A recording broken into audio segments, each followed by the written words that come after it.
Hi, I'm Davis. I'm Andy. Welcome to another episode of Game Grazers Discuss. How are you, Andy? I'm doing great, Davis. How are you? Fantastic. Great.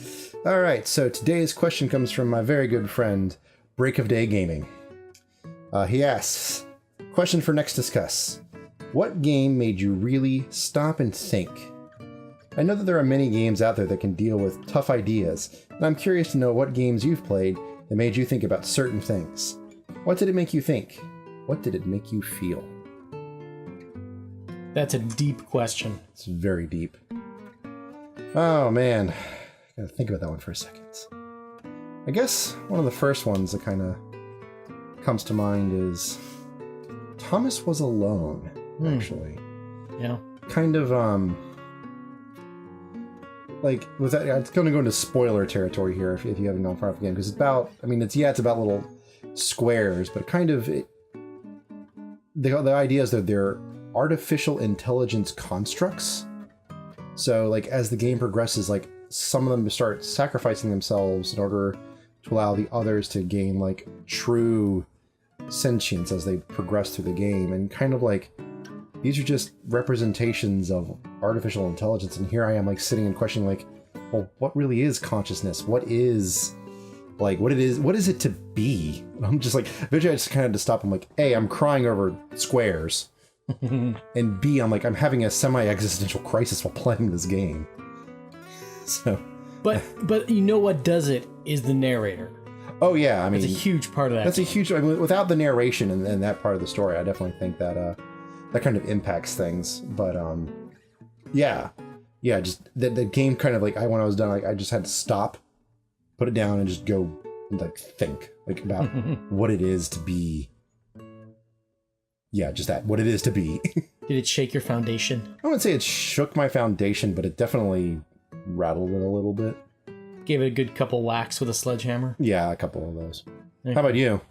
Well, I have a couple answers to this, which I can do that, right? Yeah. Okay, good. Just want to make sure, because it's always hard for me to pick one, you know? One favorite kid, one favorite wife, all those things are hard to do.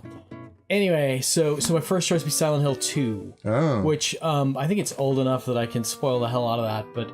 But to me, as I slowly began to understand what the main character had done, I think that started getting me to thinking, you know, sometimes there's certain things that if you've forgotten them, you probably don't want to remember them. And I mean, what that guy did, there's a reason it should be forgotten. I mean, it was truly horrible. And the just tapping into the subconsciousness in that game, the characters, you had kind of representative. You had individuals, but they really represented things like, you know, guilt and hope and all that stuff. So for me, that movie, or that game rather, was pretty deep and made me really think about, you know, what my character did and what's my character doing, you know, in the course of the game, kind of thing. Yeah.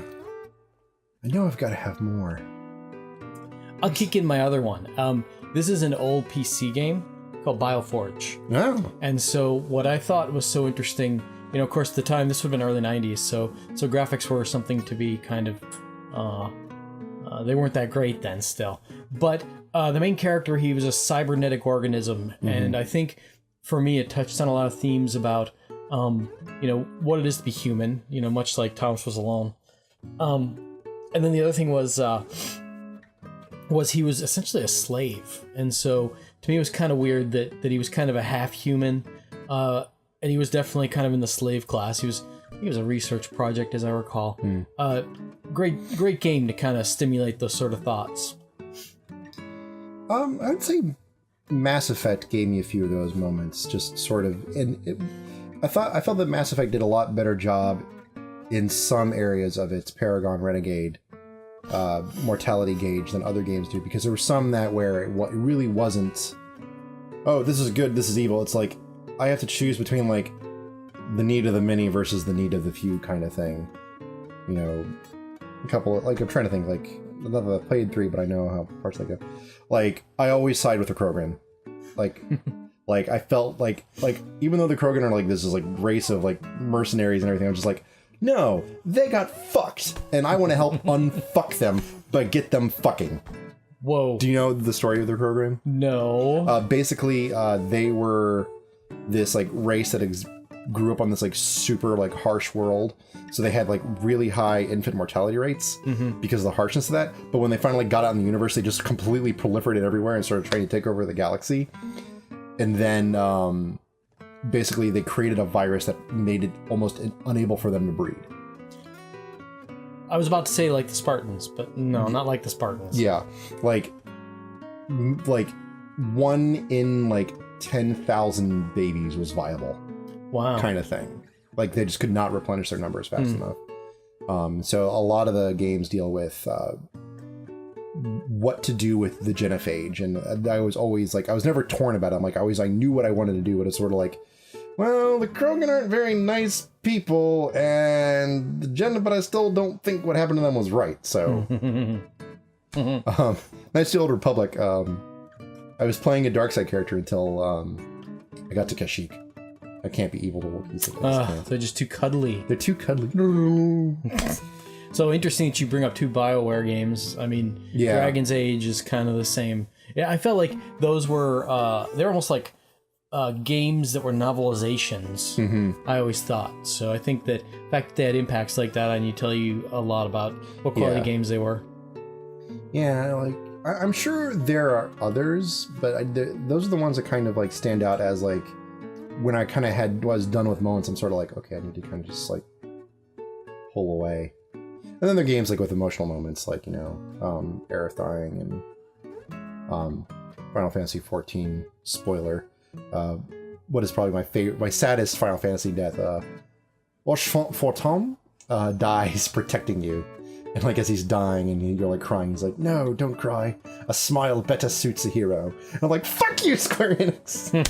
Because I'm like bawling my eyes out. You got anything else? No, I mean, there's others, but they're out there. But like, those I have are to, the big ones. Yeah, it's kind of hard to like. I gotta like stop and really think back about some of them. But yeah. Well, thank you, Break of Day. That was a fantastic question. Yep, love that. So we want to know what your thoughts on that question are. What games made you have like semi-small existential crises? And if you have a question of your own, please let us know in comments or on our Twitter at Game Grazers, and we will catch you next time. Thank you, Andy. Thank you, Davis. Ciao. Bye.